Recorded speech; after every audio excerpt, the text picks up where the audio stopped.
बेटे अस्सलाम वालेकुम। मेरी आवाज आ रही है आपको? बेटे बाकियों से भी कहिए कि वो ऑनलाइन हो बेटे।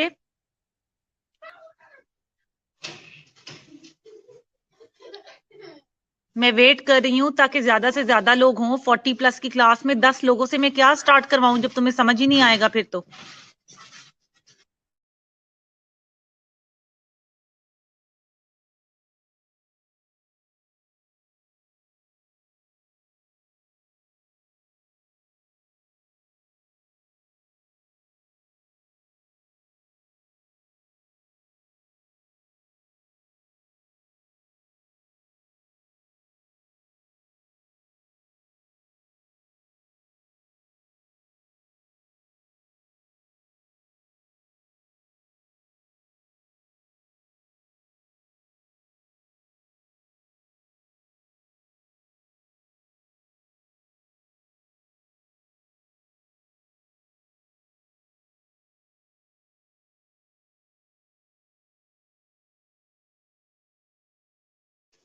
ओके बेटे, थैंक यू रोजीना। फिर अ कपल ऑफ मिनट्स बेटे उनका वेट कर लेते हैं ताकि वो लोग भी आ जाएं, फिर मैं स्टार्ट करती हूँ, ठीक है?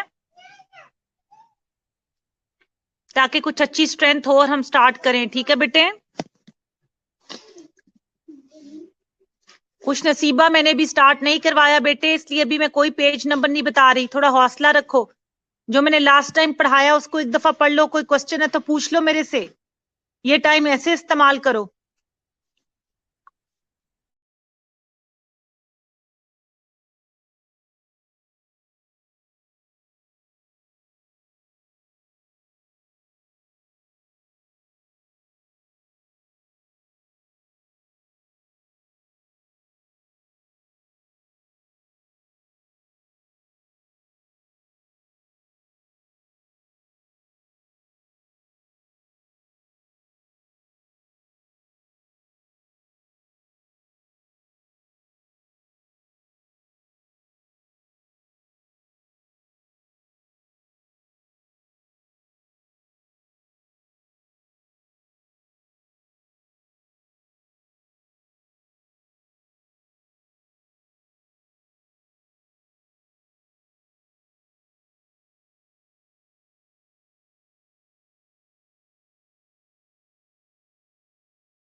जी बेटे अस्सलाम वालेकुम, काफी वेट हो गया, मेरा ख्याल है जितने लोगों ने आना था वो आ गए हैं। अब हम स्टार्ट करते हैं। बेटे चेंज वाला चैप्टर मैं आपको पढ़ा रही थी, मेरी आवाज सबको आ रही है बेटे? बेटे can you hear me loud and clear?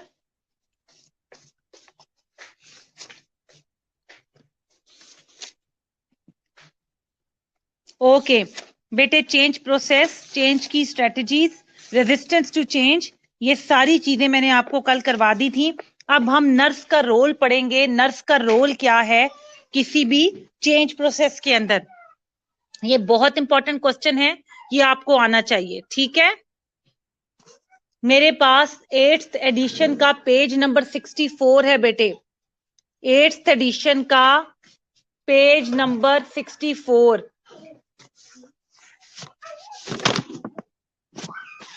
अच्छा बेटे, द नर्स रोल, नर्स का रोल क्या है चेंज को इनिशिएट करने में और चेंज को इम्प्लीमेंट करने में। चेंज को इनिशिएट करने में और इम्प्लीमेंट करने में एज अ नर्स आपका क्या रोल है, उसको कुछ पॉइंट्स में डिवाइड कर दिया गया है। अब यहाँ पर हम उसको रीड आउट करेंगे। सबसे पहले है इनिशिएटिंग चेंज, ठीक है, the manager as well as, ठीक है। अब सबसे पहले contrary to popular opinion, change often is not in initiated by top level management but rather emerge as new initiatives और प्रॉब्लम्स आर आइडेंटिफाइड, ठीक है। Further organizational readiness is the key to initiate change. Staff nurse often think that they are unable to initiate and create change, but that is not so, ठीक है। The manager as well may resist leading change, afraid of rocking the boat, fearful that no one will join our efforts, recalling that past efforts and change had failed, or even the reluctance to become involved may prevent the nurse from initiating change. Making change is not easy, but it is mandatory skill for managers. Successful change agents demonstrate certain characteristics that can be cultivated and mastered with practice. These characteristics include, अच्छा सबसे पहले बेटे ये सारा जो मैंने भी सारा रीड आउट किया, ये रीड आउट करने के लिए बहुत जरूरी था ताकि हम बैकग्राउंड सेट करें। पेपर में तुम्हें ये सब लिखने की जरूरत नहीं है। अच्छा वो क्या कह रहा है यहाँ पे बेटे, वो यहाँ ये कह रहा है कि जो हमारे पास चेंज आता है वो कभी भी टॉप लेवल मैनेजमेंट से नहीं आता, चेंज हमेशा निचले लेवल से आता है जो कि एक्चुअली एक टास्क को परफॉर्म कर रहे होते हैं। देखो बेटे, जब मैं कोई काम कर रही होंगी और कोई मुझे मॉनिटर कर रहा होगा, जो काम कर रहा होगा उसको काम की लिमिटेशंस या उसमें आने वाली प्रॉब्लम्स का ज्यादा अच्छे तरीके से पता होगा बनिस्बत उसके जो उसको मॉनिटर कर रहा है। इसलिए जो फर्ज करो एक मशीन को मैं ऑपरेट कर रही हूँ तो उसमें ऑपरेट करने में क्या प्रॉब्लम है, मशीन में क्या खराबी है, सॉफ्टवेयर में क्या खराबियां, उसको ऑपरेटर ज्यादा अच्छे तरीके से बता सकता है बनिस्बत जिसने मशीन मैन्युफैक्चर करके मार्केट में दे दी है, ठीक है। तो बहुत जरूरी है कि हम जो है वो चेंज को इनिशिएट करने के लिए ये ना सोचा जाए कि नर्सेज जो अक्सर सोचती हैं कि जी उनके लेवल पे तो चेंज नहीं आना, ऊपर वाली मैनेजमेंट कुछ करेगी तो कुछ होगा, विच इज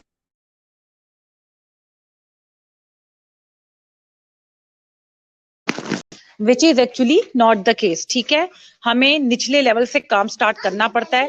हाँ, आप जब आप कोई चेंज लाने की कोशिश करते हो तो आपके ऊपर वाली जो मैनेजमेंट है उनकी तरफ से भी आपको रेजिस्टेंस आती है। वो ये कहते हैं कि जी माजी में भी हमने करने की कोशिश की थी, फ्रूटफुल रिजल्ट्स नहीं आए थे, ऐसा हुआ था वैसा हुआ था।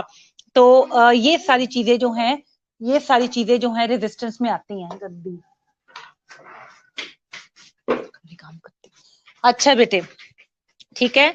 तो ये सारी चेंज को इनिशिएट करने के लिए, चेंज को इम्प्लीमेंट करने के लिए कुछ करेक्टरिस्टिक्स बहुत जरूरी हैं। वो क्या करेक्टरिस्टिक्स हैं?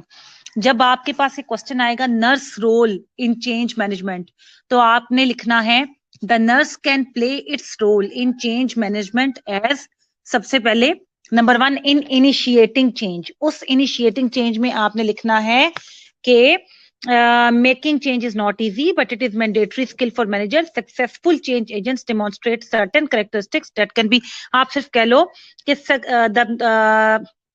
in order to initiate a change, the characteristics that must a nurse include, या कह लो कि वो manager include are as follows. उसमें number 1 the ability to combine ideas from unconnected sources. अच्छा, इसका मतलब ये है कि किसी भी चीज के तारों को आपस में जोड़ना। तुम्हें कोई चेंज लाने के लिए कोई कह रहा है कि जी इस मशीन पे काम करना बहुत मुश्किल है।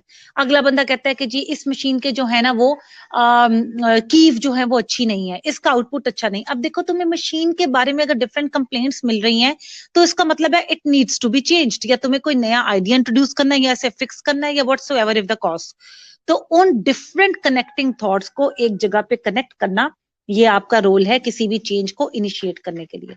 फिर एबिलिटी होनी चाहिए आपके पास to energise others by keeping the interest level up and demonstrating a high personal energy level.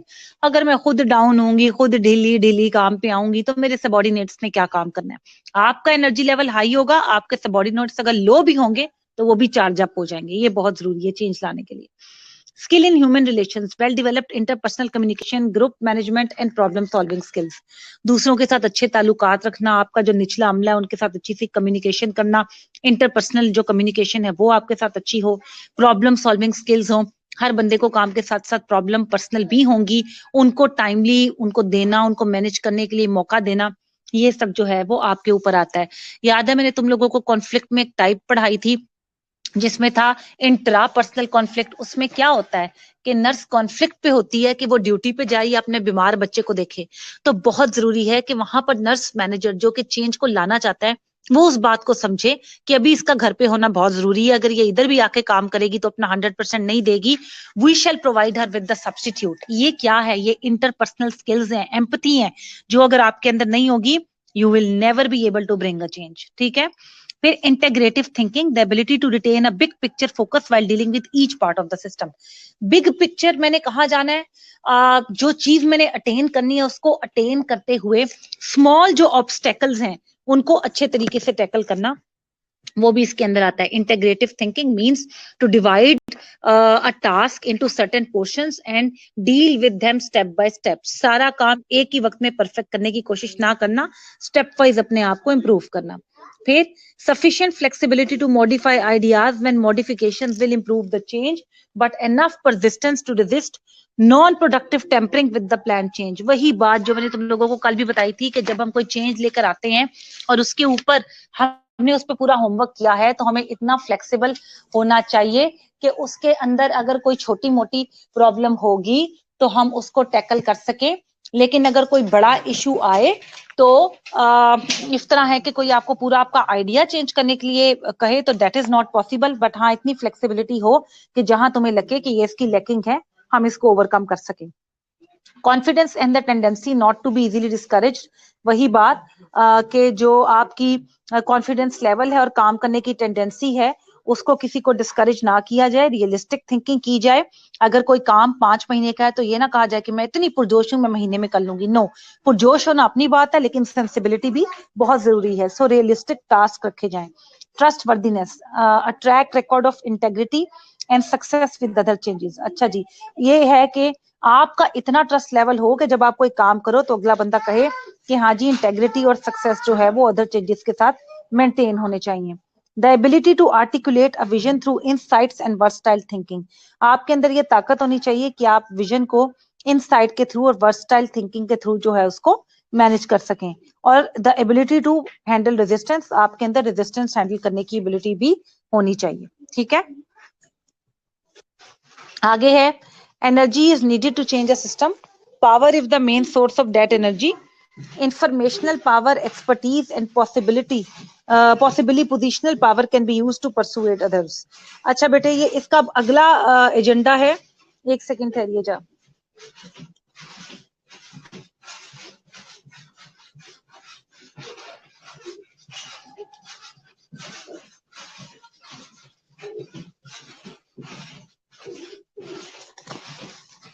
अच्छा, यहाँ पे बेटे वो ये कह रहा है कि किसी भी चेंज को इनिशिएट करने के लिए बहुत जरूरी है कि हम अपने ऑर्गेनाइजेशन के सिस्टम को समझें। कई जगह पे आपको इंटर पर्सनल रिलेशनशिप से आप दूसरों को मनाएंगे और कई जगह आपको अपनी पावर इस्तेमाल करनी पड़ेगी। ऑप्टिमम पावर को एक्सेस करने के लिए हमारे पास फॉलोइंग स्ट्रेटजीज है। पहले, ऑर्गेनाइजेशनल चार्ट को आप एनालाइज करें, know the formal lines of authority और identify informational lines as well, informal lines as well. ठीक है, बहुत जरूरी है कि आप ऑर्गेनाइजेशन के अंदर इस चीज को देखें कि ऑर्गेनाइजेशनल चार्ट में लाइन ऑफ अथॉरिटी किसके पास है। आप हिरार्की को प्रॉपर्ली फॉलो करें। और इनफॉर्मल जो लाइंस हैं जिससे कम्युनिकेशन ऊपर से नीचे जाती है उसका भी ट्रैक रिकॉर्ड रखा जाए। फिर जो की पर्सन हैं जो चेंज को इफेक्ट कर सकते हैं उन्हें आइडेंटिफाई किया जाए, उनको आराम से सुना जाए और उनकी बातों को प्रॉपर तरीके से रेक्टिफाई किया जाए।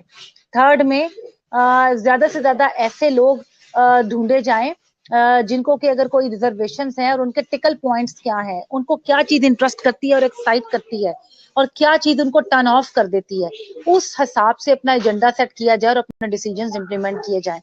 एक ट्रस्ट वर्दी रिलेशनशिप अपने फेलोज के साथ जो है वो बनाया जाए और चेन ऑफ कमांड को कम्युनिकेशन के लिए अपने एडमिनिस्ट्रेटर के साथ प्रॉपरली फॉलो किया जाए।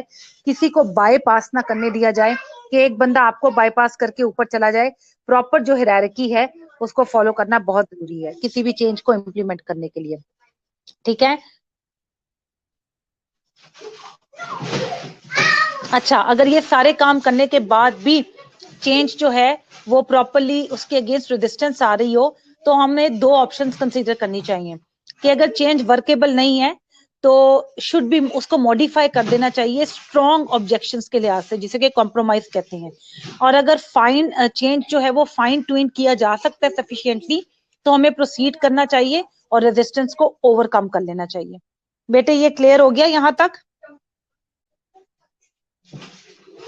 जी बेटे, मैंने इनिशिएटिंग चेंज में बेटे आपने आपने ये सारा कुछ पॉइंट्स बना के लिखना है कि चेंज को इनिशिएट कैसे करना है, उसके अलावा चेंज को लाने में जो पावर स्ट्रेटजीज हैं वो क्या क्या हो सकती हैं। ये इतना इतना लंबा अंदर लिखने की जरूरत नहीं है, मैंने हर हेडिंग को बहुत ज्यादा एक्सप्लेन किया है। आपको चार चार सेंटेंस की जगह एक एक सेंटेंस लिख के उसमें अपनी बात करो इज एनफ। ठीक है बेटे, प्लीज इसको एक दफा पढ़ लीजिए। 5 मिनट का टाइम दे रही हूँ, यहां तक जो मैंने आपको पढ़ाया ये पढ़ लीजिए, फिर मैं इंप्लीमेंटिंग चेंज अगली हेडिंग पे आऊंगी ताकि इस चैप्टर को आज खत्म किया जाए। Do it right now please बेटे, यू हैव 5 मिनट्स। 5 मिनट के लिए खामोशी रहेगी क्योंकि ये आपका सेल्फ स्टडी का टाइम है।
जी अस्सलाम वालेकुम बेटे, हो गया आपका? आपने पढ़ लिया बेटे, रीड कर लिया? मैं आगे चलूं?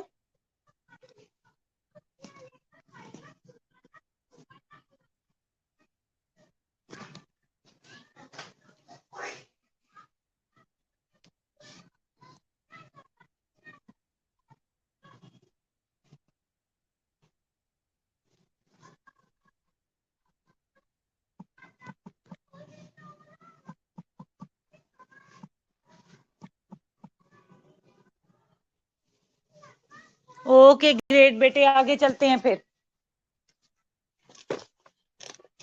आगे करवाने लगी हूँ बेटे। नेक्स्ट है हमारे पास चेंज की इम्प्लीमेंटेशन, कि चेंज की इम्प्लीमेंटेशन में हमारा क्या रोल है। अच्छा, अब इनिशिएट चेंज कर दिया तो अब उसको इम्प्लीमेंट करना है। नर्स नर्स और नर्स मैनेजर्स जो हैं वो कैसे उसको इम्प्लीमेंट कर सकते हैं चेंज को। सबसे पहले प्लानिंग चेंज, ये हेडिंग है, इसके अंदर यही लिखा हुआ है कि हर नर्स जो है और एग्जेक्टिव और मैनेजर और स्टाफ नर्स जो है वो इक्वल वोट का उनको इख्तियार होना चाहिए। किसी भी चीज को, किसी भी चेंज को इम्प्लीमेंट करने के लिए कोई भी किसी के इख्तियार को सर पास ना करे और ना ही किसी को कोई इख्तियार हो कि वो दूसरों को किसी भी तरीके से प्रपोज चेंज के हवाले से इन्फ्लुएंस कर सके। फिर जो ट्रेडिशंस हैं चेंज के, उनको भी हमें मैनेज करना चाहिए, यानी कि ट्रांजिशन होनी चाहिए करंट सिचुएशन से अगले आने वाली सिचुएशन में। अभी कहाँ है, आने वाले हालात हमें कहाँ लेकर जाएंगे, और क्या नए चेंज आने से न्यू वर्क जो है वो ऐड हो जाएगा पुराने काम तक, और इंडिविजुअल डिसीजंस जो हैं उसमें हमें क्या चेंजेस नजर आएंगी। ये सारी चीजें हमें इम्प्लीमेंट चेंज में जो है डील करनी पड़ेंगी। ठीक है। उसके बाद बेटे जो नर्स मैनेजर है होम हेल्थ केयर एजेंसी में, वो भी इन सारी चीजों से गुजर के जो है वो चेंज को इम्प्लीमेंट करने की तरफ जाएगी। कि ट्रांजिशन स्टेट में जब हम हैं तो तब हमें क्या करना है। इसका लबे लबाब ये है कि इनिशिएट करने के बाद अब इम्प्लीमेंट करने की बारी आएगी। सो सारे स्टाफ से लेके नर्स मैनेजर से लेके जो हमारे मेंबर्स हैं उन सबका इक्वल उन्हें इख्तियार होना चाहिए कि वो वोट आउट या वोट इन कर सकें किसी भी स्ट्रेटेजी को। उसके अलावा ये देखा जाए, जब आप ट्रांजिशन स्टेट में हो, यानी कि जब अभी ना ड्राइविंग फोर्सेस और रेजिस्टिंग फोर्सेस सेंटर में एक एक एक्सट्रीम की तरफ है, सेंटर में ट्रांजिशन फेज है, जो जीतेगी आप उस तरफ हो जाओगे, या तो आप वापस हो जाओगे या आप चेंज को इम्प्लीमेंट करवा लोगे। तो उस स्टेज में भी हर चीज को देखना कि वर्कलोड कैसे बढ़ेगा, पुराने और नए डिसीजंस कैसे इफेक्ट होंगे, और ये करंट सिचुएशन से हम अगली सिचुएशन पे जाने पे हमें क्या फायदे नुकसान हो सकते हैं। इन सारी चीजों को देखकर जो है हम ट्रांजिशन स्टेट को अच्छे और इफेक्टिव तरीके से अबूर कर सकते हैं। बेटे यहाँ पे फिर आगे एक और हेडिंग है, हैंडलिंग कांस्टेंट चेंज। ये करने की जरूरत नहीं है, और यहाँ पर आपका चेंज का चैप्टर खत्म हो जाता है। चेंज का चैप्टर सारा का सारा मैंने खत्म करवा दिया है। चेंज का चैप्टर बहुत इंपॉर्टेंट है। चेंज के चैप्टर में नर्स मैनेजर का रोल बहुत इंपॉर्टेंट है, और इसके अलावा हमारे पास जो थेरीज हैं वो इंपॉर्टेंट हैं, उन पर आपने फोकस करना है। ठीक है बेटे, कोई क्वेश्चन है तो मुझसे पूछ लीजिए, हम नया चैप्टर पे स्टार्ट करेंगे। कोई आपको क्वेश्चन पूछना है मुझसे इसको लेकर तो you can ask me.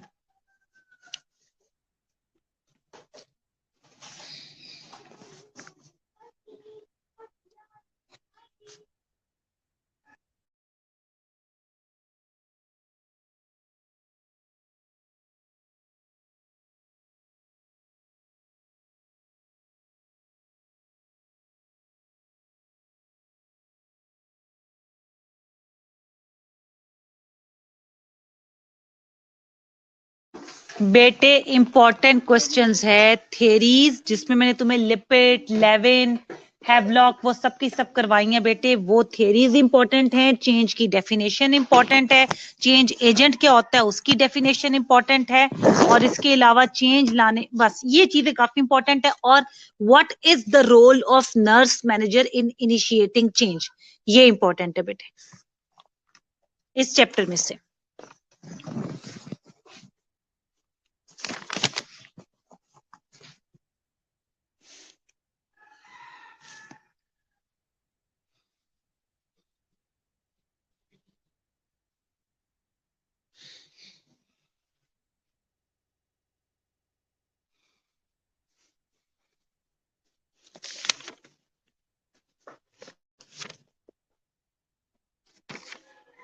No problem बेटे, I am here for you.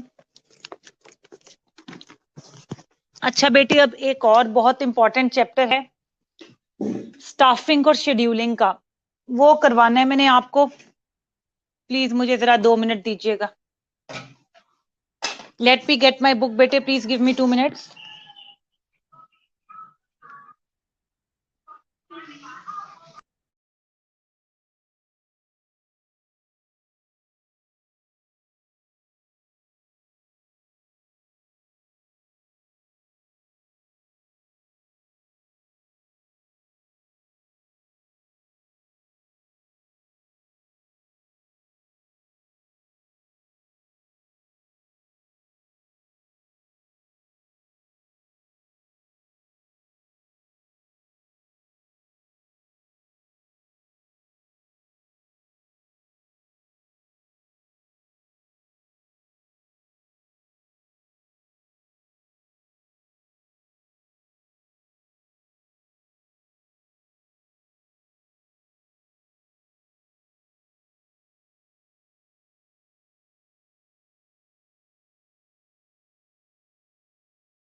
अस्सलाम वालेकुम बेटे।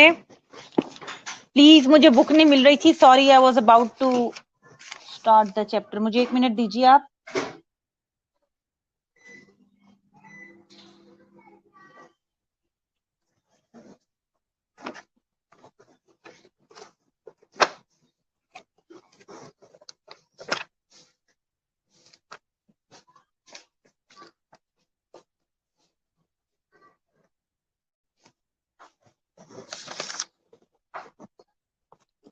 अच्छा बेटे, टाइम मैनेजमेंट का मैं चैप्टर स्टार्ट करने लगी हूँ। सुंबल लगा लेना अटेंडेंस बाद में, अभी सब्र करो बेटे। टाइम मैनेजमेंट का चैप्टर मैं स्टार्ट करने लगी हूँ। टाइम मैनेजमेंट के चैप्टर से लेकर मैं कुछ चीजें आपके साथ शेयर करने लगी हूँ आपके व्हाट्सएप ग्रुप में। आपने इसको यहाँ से याद करना है। टाइम मैनेजमेंट का मेरे पास एक और बुक है, ये आपने वहां से प्रिपेयर करना है, ठीक है। मैं अभी स्नैपशॉट्स लेके व्हाट्सएप ग्रुप में सेंड कर रही हूँ। मेरी आवाज आ रही है ना?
जी बेटे, आप लोगों को ग्रुप में मिल गई हैं स्नैपशॉट्स, चेक कीजिए प्लीज। बेटे ग्रुप में मैंने कुछ स्नैपशॉट्स भेजी हैं टाइम मैनेजमेंट के हवाले से।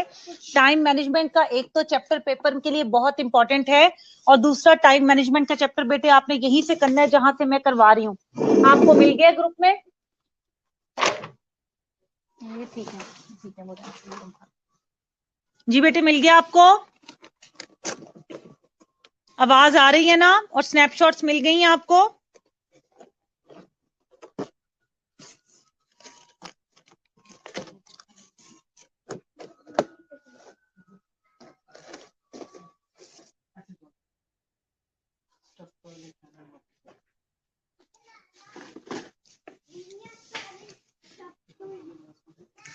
ओके बेटे, सबसे पहले टाइम मैनेजमेंट क्या होती है, अच्छा सा चैप्टर है, बस तुमने याद करना है, ये बने बनाए नोट्स हैं, अब अच्छे से इसको पढ़ो। टाइम मैनेजमेंट की मेरे पास ढेर सारी डेफिनेशंस हैं, पर टाइम मैनेजमेंट की ये डेफिनेशन जो मैंने आपको अभी भेजी है, व्हाट इज टाइम मैनेजमेंट, इसमें 2 पॉइंट्स बने हुए हैं, एक दोनों ही टाइम मैनेजमेंट की डेफिनेशन है।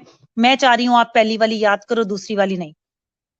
Time management has been defined as a set of related common sense skills that help you use your time in the most effective and productive way possible.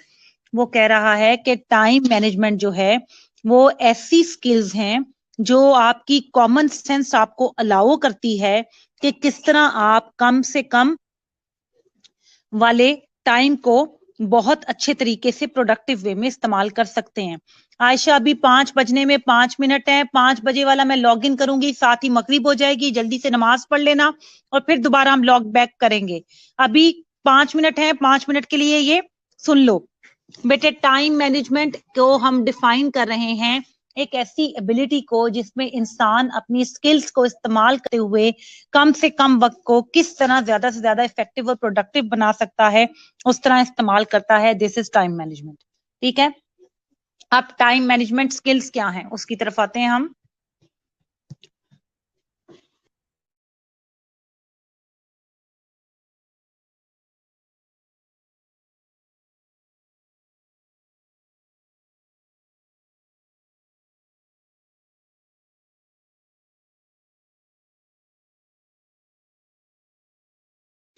अच्छा बेटे, basic time management principles, ये paper का important question है। सारा जो ऊपर एक पूरा पैराग्राफ लिखा हुआ है वो आपको करने की जरूरत नहीं है, आपने इसके पहले उससे स्टार्ट करना है। The following are the principles that should be kept in mind while sorry while managing time. ठीक है, तो पेपर में ऐसे क्वेश्चन आता है, what are the principles of time management, उसमें आपने ये जवाब लिखना है। नंबर 1 है बी ऑन टाइम। सबसे इंपॉर्टेंट कि हमेशा जो भी आपका एटमॉस्फेयर है, जो भी आपको असाइनमेंट मिली है, आप वॉच से अहेड रखो। 8 बजे का आपको टाइम दिया है तो आप किसी जगह पर 10 मिनट पहले पहुंचो, 10 मिनट लेट नहीं, बी अहेड ऑफ टाइम।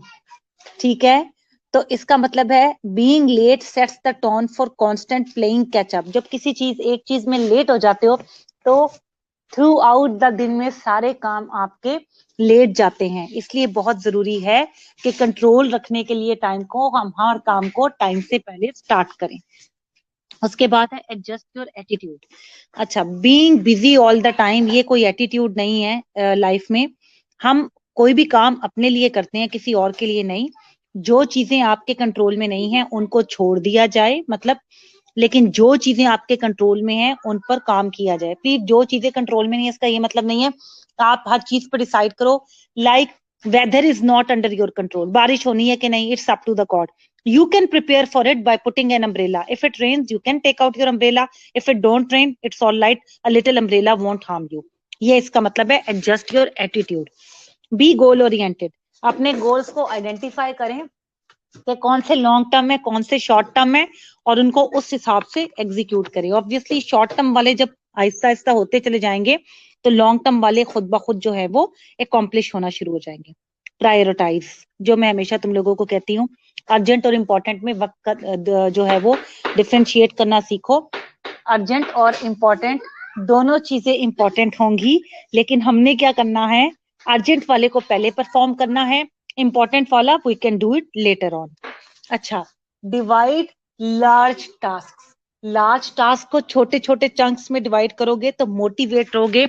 ये मैं अगर सोचूं कि मैंने यहाँ से चीन का सफर तय करना है तो ये सोच ही थका देती है। लेकिन अगर मैं उसको छोटे छोटे चंक्स में डिवाइड करूं कि पहले मैं यहाँ पे आऊंगी, यहाँ पे स्टे, अब मेरा 25% सफर हो गया, 50% सफर हो गया, it will motivate you to reach towards your गोल।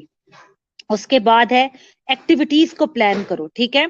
एक रेगुलर टाइम होना चाहिए कि इस टाइम पे मैंने ये एक्टिविटी करनी है, चाहे आंधी आए या तूफान आए, ठीक है।